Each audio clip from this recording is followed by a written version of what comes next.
Hello, welcome to the 5 Critical Chain case study presentation.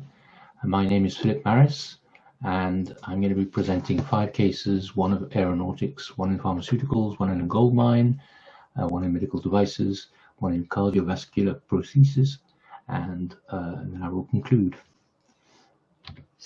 I'm the founder and CEO of Marris Consulting, based in Paris, France. I'm English and European, at least for a few months until the end of 2020.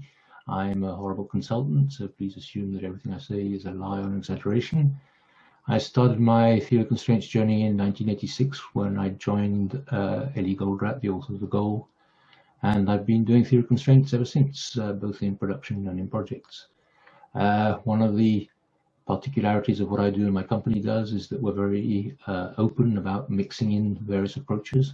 The theory of constraints, of course, but in the project environment, mixed in with Agile, the PMBOK of the Project Management Institute, and many other things. The 5 cases I'm going to present today are all fresh and new because it so happened that when we celebrated the 15 years anniversary of the company 6 months ago, we presented 8 cases of critical chain. So there are 8 more you can have a look at on a video there, either on the Marris Consulting YouTube channel or on the Marris Consulting website. And also you'll find many other cases on the dedicated website, criticalchainprojects.com, both by Marris Consulting and by others, and it's regularly updated with any new stuff. Okay, so let's start off with the aeronautical one. It's in snowy Prague in Czech Republic, 200 people in ABS jets. They were, before implementing critical chain, already reputed to be the best in their business. So they wanted to go even further, and this is the story of that implementation. You can see some video testimonials by people from ABS jets if you want to dig deeper into this one. Okay. One of the points about aeronautical MRO, whether it's in business jets or in commercial aircraft, is that everybody knows exactly how much it costs to gain or lose a day in a hangar. It's quite easy to calculate, the lost sales of flying the airplane and all that stuff. So they are very focused on making their projects run as smoothly as possible, right? And they are projects. That's to say that an airplane, as soon as it's a few years old, there will be about 30% findings in the work to be done. That's to say it'll come in for its check C or 96-month check, and there's also a certain number of standard things that have to be done, but they will also find about 30% more work given the state of the equipment, and it will either have to be replaced or repaired. Okay. What we did was a fairly standard implementation of critical chain.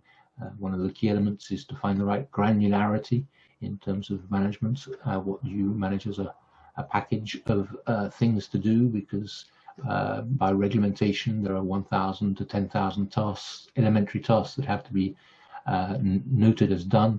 I checked that, I unscrewed that, I screwed that up again. But if you manage at that level, you get lost in details. So you create packages of 100 tasks, for instance, and it's those units that you will manage in the system. Okay, the critical chain was implemented. It therefore gives you the fever chart. The fever chart enables you to dynamically reallocate resources depending on what's been happening, and therefore efficiently use the mechanics.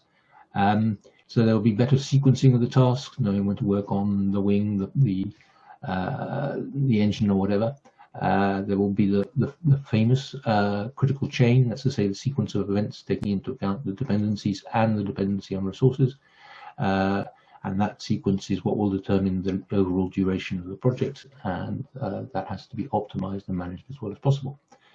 Also implemented stop, starting, start, finishing. That's to say, be careful not to have, in particular, too many airplanes underway at the same time, because you'll spread your resources thinner, everything will slow down, and people will start multitasking. Okay. And also, typical in this business, you have to be very careful about the critical parts availability. Normally, you have the parts that you will need for your check. But then, as I say, there were findings, and so you might have to order some specific part very quickly so that it doesn't become critical and what is ground on the airplane. And then there's also a lot of work on reducing multitasking, making sure that the mechanics can work swiftly, going from one task to another, starting it and finishing it, and closing down all the different tasks as quickly as possible. Okay.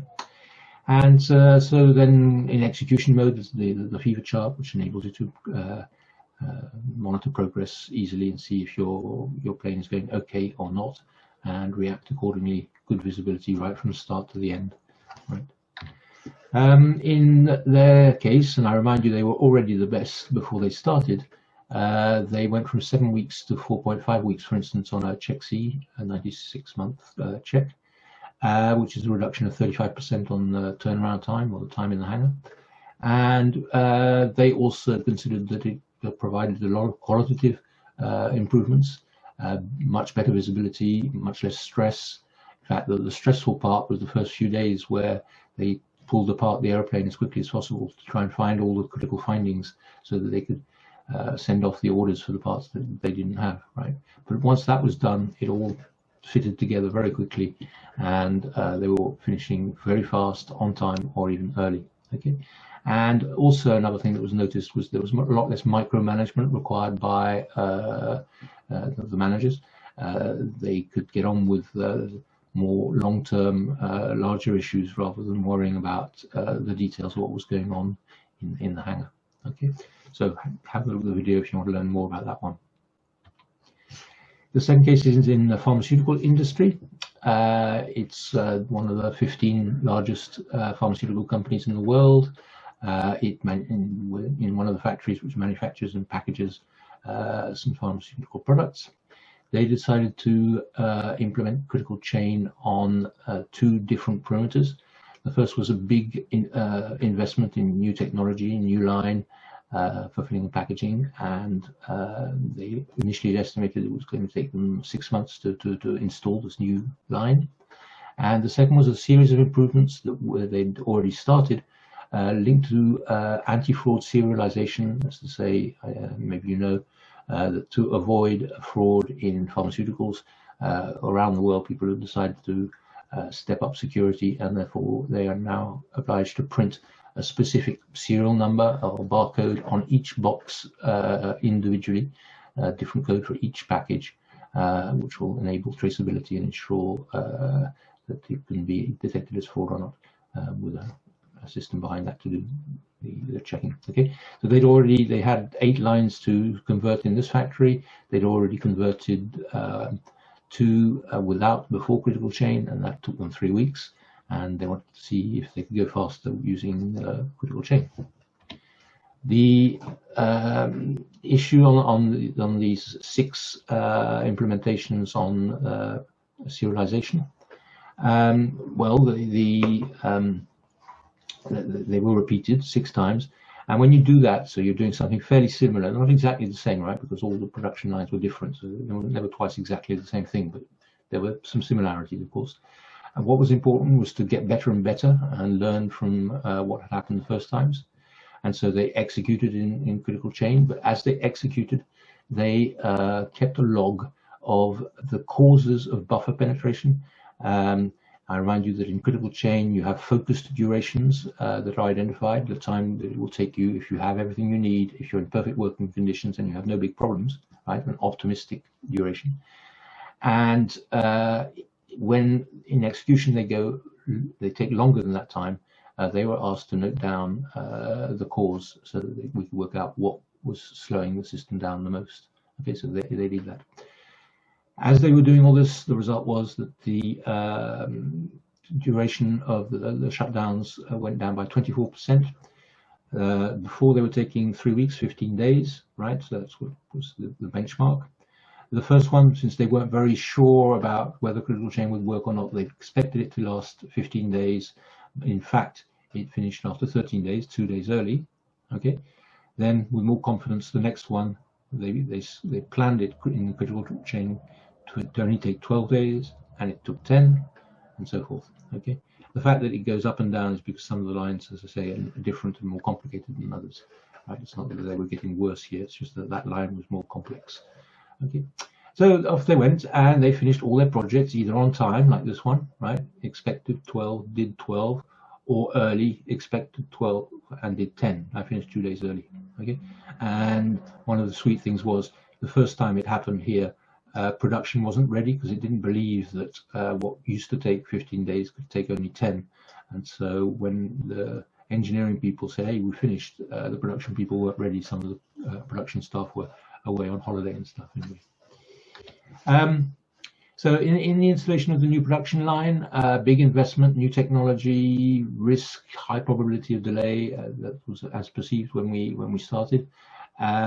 We did a critical chain plan. Have a look at the videos if you want to see how you do that, which gave a 4.5-month focus duration and a 1-month buffer. And the project is, as I speak, currently underway, and it is more than on track because for anybody who knows how these things work, these fever charts, if you're running along the x-axis, you're not consuming any of the buffer, and it means you could have got a lot faster, right? But it's all going fine, and so they're expecting at least a 17% reduction in duration, and it looks like they're going to get a lot more than that, right? Because if they carry on like that, in fact, they're going to finish in 4.5 months instead of 6. They use the mascot, which is something we recommend, an idea we picked up from Be Fast and Be Gone, which is a remarkable object which follows the sequence of tasks of the critical chain, just to keep everybody informed that, you know, that is where the most important thing is happening. Please help them or keep out of their way so they can work as quickly as possible, because that will determine the project's success or failure and the end duration.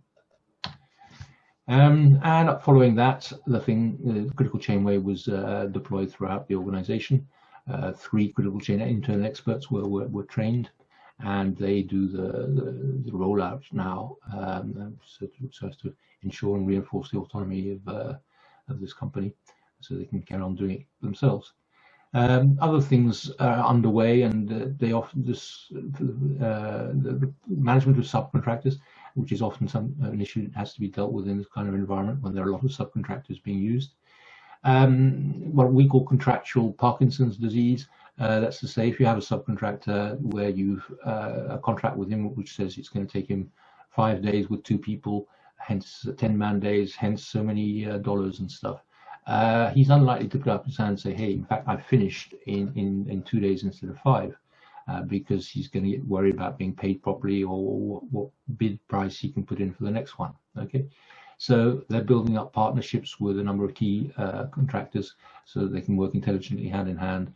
And when a contractor finishes faster than expected, he's not criticized or penalized financially for that. Okay, trying to get everybody, or as many of the actors as possible, to think and work in the critical chain way. There's also some interesting things going on in terms of risk management and preparation. Again, something that often happens in critical chain once the day-to-day execution is under control, doesn't need management attention. Once everybody's satisfied that things are going to work out fine without looking at it every 10 minutes, they can stand back and do other stuff.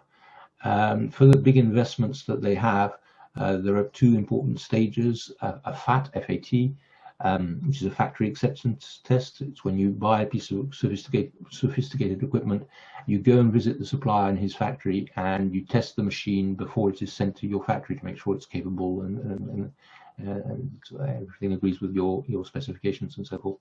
And once you've done that, it comes over to the factory and you do a SAT, a site acceptance test.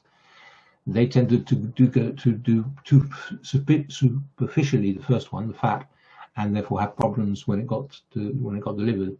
And they realized that was not wrong. It was better to deal with all the problems they were going to have earlier on in the FAT, and they're getting better and better at that. So that when machines, new equipment arrives, it's already been looked at very carefully, and it's just plug and play. Okay. And of course, the critical chain is completely now integrated into their communication. Right, the TVs next to the coffee machines and all that repeat messages about the mascot, about multitasking, about the critical chain and buffers and focus durations and all that stuff. The next one is a gold mine. Change of scene completely. For those who don't know what a gold mine looks like, this one is in Africa. The company is I Am Gold. There are basically 2 entities when we're talking about a gold mine: the mine and the factory. The mine is where they dig the raw ore out, right? This is an open pit. These are very big. I'll show you a photo in a second. So this is huge, right? And the factory is also huge. If you look carefully, there's a person standing there, right here. Okay, so the whole thing is gigantic, 2,500 people. What they actually wanted to do was inject theory constraints into their existing improvement system, which was based on Lean Six Sigma. And I recommended that they start with critical chain. I'll come back to that in our conclusion. Okay, we implemented critical chain in 3 different perimeters. The first was in the maintenance or MRO of all the mobile equipment, right? These trucks, these loading, the loading equipment, the drilling equipment, and so forth. The plant schedule maintenance, these things crush the rock, right? So they wear out and stuff. So there's a lot of parts you have to replace because they just wear out. And so that was also done on the critical chain. And a very large CapEx project was also included. Okay. On the CapEx project, we broke it down into 3 projects. In fact, we often do that with these sorts of things. The first was procurement. The second was the civil works, and the third part was actually installing all the new stuff in the pre-existing factory, right? Because it's a very major change to that factory. It's going to interrupt the factory while it's being installed. The first was interesting because it happened right in the middle of the COVID-19 crisis, and at the beginning where everybody was kind of stunned and lost and supply chains were in a mess. We use critical chain for all the procurements. It's quite simple, really. It's you guesstimate a focused or probable duration, 50% probability, and then you have a pessimistic duration. You know, they could be late. We're talking about big stuff coming from India, coming from Brazil, coming from Europe by boat, by train, by truck, by whatever, getting through all the customs and so forth. So a lot of uncertainty, especially during the COVID crisis. And so they did that. And you can see a lot of the time it was unnecessary safety. Stuff arrived early, okay? And some of it was getting a little bit late. But in fact, because of this, none actually was so late that they could not start on time, right? And they consider that, you know, had they not had this way of thinking and this way of concentrating on the few critical elements of their procurement, they probably would have been missing something today. But that was the first point. The second one was just to schedule and execute the civil works, right, the concrete. This is an example of sort of ways they were working, right? Initially, it was planned at 72 hours of work to do this launder thing. It was planned the critical chain way with 56 hours of focus duration, right? And it consumed some buffer and ended up being finished in 63 hours, right? But this was repeated 100 times. Okay. And finally, the critical chain was also used for executing the actual installation of the new equipment. In the other perimeter, in the MRO or maintenance, repair and overhaul of the mobile equipment, we had something which happens fairly regularly, which is this thing, right? Truck maintenance, these things, these are big, right? The person sits here. To get into it, you climb up a first ladder, then you go up this staircase and you get in here, right? Gives you an idea of the size. That's a 125-ton one, 125 tons of rock. So the maintenance, one of the maintenance tasks on the trucks, they started off and it was like this. Let's just say the critical chain, the fever chart was 0 consumption of buffer, right? They were shooting along the horizontal axis.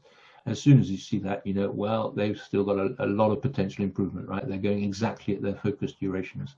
So we said, okay, you can obviously go much faster. The times were reduced by about a factor of 2, and we started again, and we got something normal, right? You should be consuming your buffer, right? So in this case, they're going twice as fast on this one, and they're starting to consume the buffer as they should. Okay. On the plant schedule maintenance, it's an interesting case because there are lots of other projects like this in the world. It's fairly short duration stuff, 10 hours, 20 hours, 30 hours sort of thing. And so when you're using critical chain to do those quick projects, you need an efficient system for updating. Right, you're not going to do a daily update if it's only going to take 10 hours, right? It'll be over by the time you did your first update.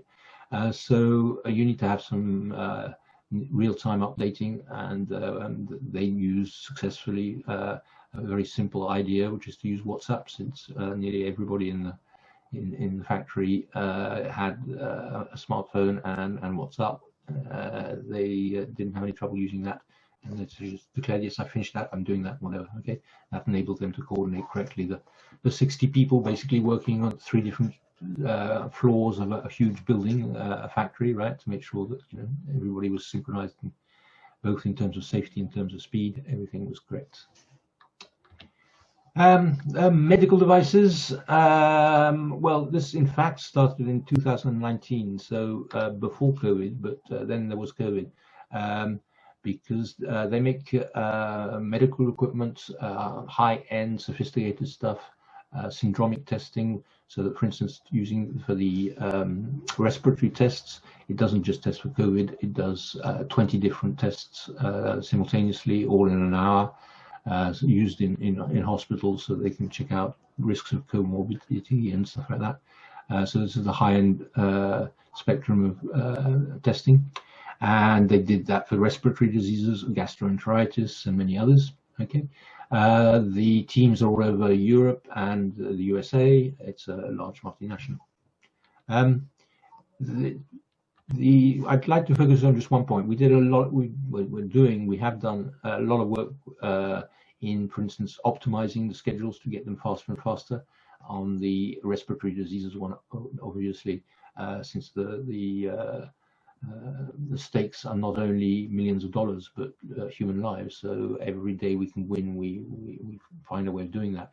So we've done a lot of that. But let me focus on something else for today. In the medical industry and in others, such as aeronautics or nuclear, there's a lot of paperwork, and quite rightly so. And you've got to make sure that you handle the documentation very fast. Okay. Now, you can't deal with each individual report or piece of paper as an individual task in your schedules. Otherwise, they get too detailed, you get into micromanagement, it becomes a big mess. Okay. So you can, for instance, this is the approach we used in this particular case, mix in some other ideas, and here we use a Kanban board. You have, for instance, at one stage, a lot of paperwork involved in the DIL, the design of the input lock. So lots and lots of documents that have to be written, checked, read individually, collectively, validated, and all this sort of stuff, a lot of it. Okay, so this was all set up on a Kanban board. In their case, they used Microsoft Planner from Microsoft. It's just electronic post-its, right, which you move from one column to another, saying what the status is, what team is working on it, and so forth. And that was it. I'm just putting this case in here to show to what extent you can and should mix in different ideas when you're trying to build your own system, depending on what the specific problem is you're having to solve, right? So they had that with a weekly review, and that enabled them to avoid having over complex modeling of the situation and deal with huge packets of work visually, collectively, fast, focused, with the right priorities and stuff. And I won't talk about all the rest, right? That we're just talking inside of that box. This is the critical chain of the development of the new piece of medical equipment. Cardiovascular prostheses, the world leader, over 70% market share, strong growth, and because of that strong growth, having trouble keeping control of its improvement initiatives. And so what they wanted with Critical Chain was to manage the portfolio of all the different types of improvement projects in the company. And that was, for instance, obviously the regulatory again, new regulations to be adhered to, changes in status of that or that or the other. That's medical, right? Productivity improvements, not small ones, right, which could be done by people simply, but larger ones which required investment, coordination, and so forth. Process changes. There's a huge one underway since they're basically moving half their factory from one building to another. Material changes, right? When you have to change the type of raw material you're using in your products, you can't do this easily or fast in the medical world, right? They've got a lot of controls and tests and validations and stuff. So all those sorts of things and many more were all put in under critical chain. Okay. So when we did that, we immediately saw, well, we'd guessed before, but we had an idea to what extent there were too many projects going on in the company or trying to be done by the company. Often happens, it's easy to start a project, it's harder to do it and finish it. So we had to reduce the number of projects underway. First, we identified priorities for the projects, one only list, right, rather than the marketing's list, the head of engineering's list, the boss's list, and whatever. Only one list, nobody could play around with it, so there was an alignment on that. We froze or postponed a certain number of less important projects, and we closed the door. That's to say, we made sure that launching new projects was looked at much more stringently, so that, the thing wouldn't fill up again. And we basically developed the culture, which we often do, what we call start finishing and stop starting, to keep the work in progress down to a strict minimum, which will reduce multitasking and reduce lead times and get everything flowing fast, right?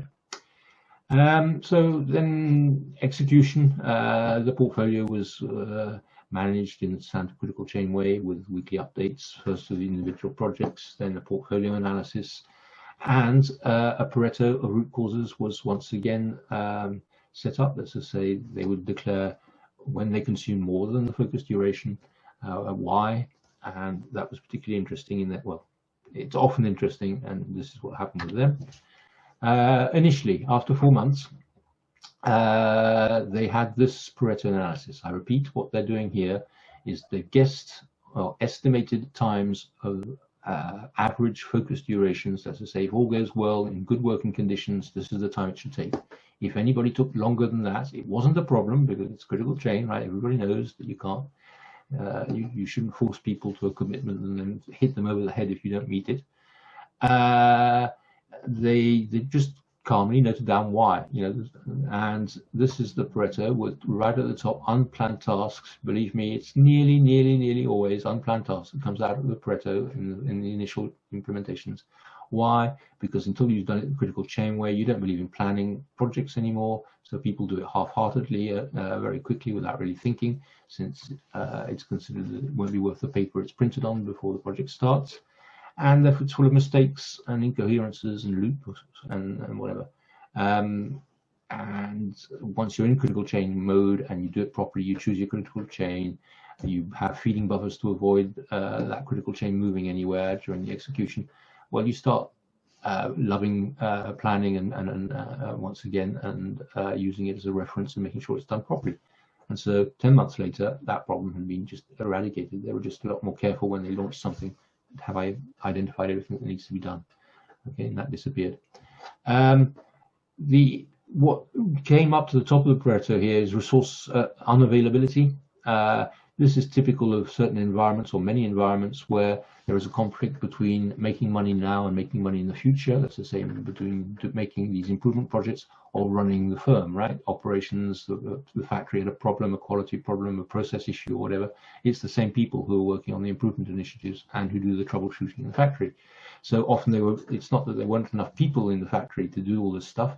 It's just that a lot of their time was used up by operations, by day-to-day stuff. Okay, a classic problem, and one which had to be managed at best. And they're working on it to make sure that they have more and more brains available to execute all these improvement projects, because they're either mandatory, regulatory, or very important because they will improve the cost of goods sold of products or the quality of the products, or whatever. So that's what's being done, and they have very good visibility because critical chain basically is a finite capacity scheduling system, and it gives you not exact answers. You can't in project environments, but it gives you pretty good answers about what kind of workloads you should be expecting in the future. Okay, so this thing here, it's the second time I mentioned it, Pareto analysis of buffer consumption so that you can then deal with the root causes is important. To give you an idea of how fast you can go if you do it like this, in the sum of all these lost days was 422, and 10 months later, the sum of the lost days is only 285, right? So I should have done the graphs differently. There are many fewer days 10 months afterwards lost as they speed up, right? And what's happening, and it's starting to look very healthy, is that others there, 10 months afterwards, other variability is starting to be up high in the causes, and that's good because that's what you're expecting. That's to say that when somebody guesses that it's going to take them 8 days to do this and it takes them 10, okay, that's life. It's uncertainty in projects. I remind you that normally a focus duration you should only meet 1 time in 2. So it's perfectly normal that as the system clears up, as you get rid of all the bad mistakes, the silly mistakes, you start having variability as being the main cause of buffer consumption. That's what it's there for.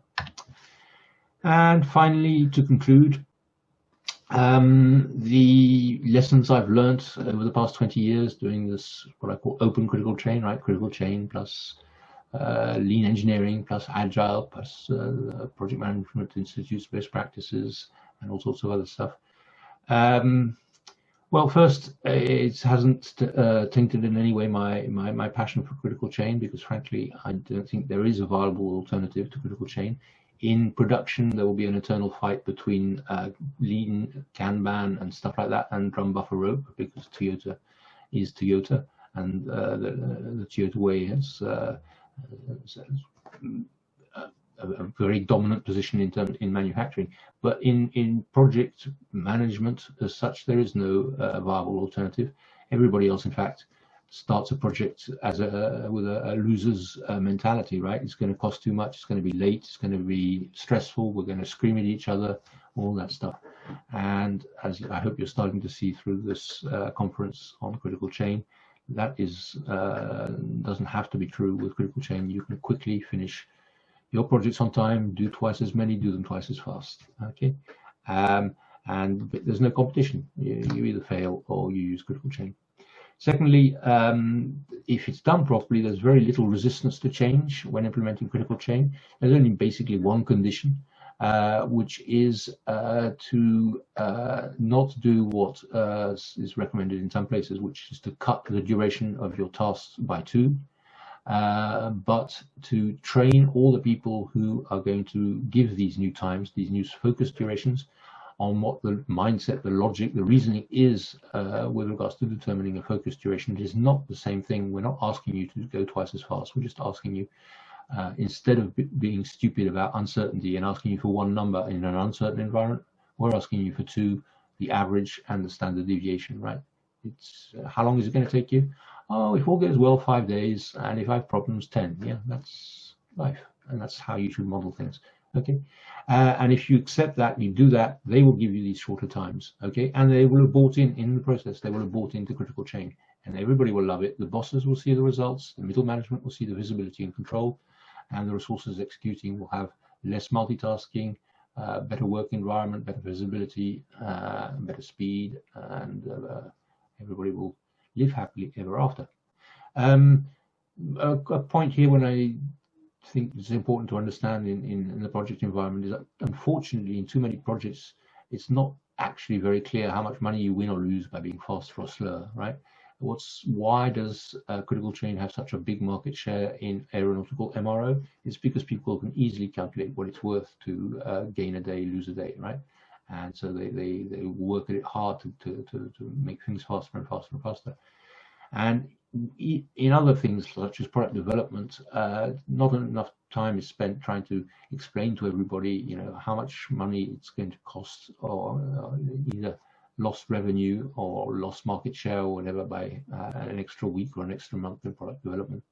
Okay, so you know, it's a pity that people don't always understand time is money, and more so as the world speeds up. You know, everything's for yesterday and so forth. Okay, and one last point, I mentioned it briefly with the gold mine example, but it's happening with a lot of our clients. those that are interested in general with regards to the theory of constraints, all the components, the production, the supply chain, the projects, the throughput accounting, the thinking processes, and so forth. If they want to inject some theory of constraints into their Lean or Lean Six Sigma system, probably the best way to do it is a critical chain. That's the Trojan horse that we recommend, because you've seen the kind of results that it brings. As I said, it's easy, little resistance to change. And once that has proven and surprised everybody, then you can turn around and say, hey, this is part of the theory of constraints. I think we should look at some of the other components. Okay, and that's it from me. I hope you enjoyed it, and I look forward to hearing your questions. And I hope you haven't been multitasking. Okay, so let's have some questions from you then.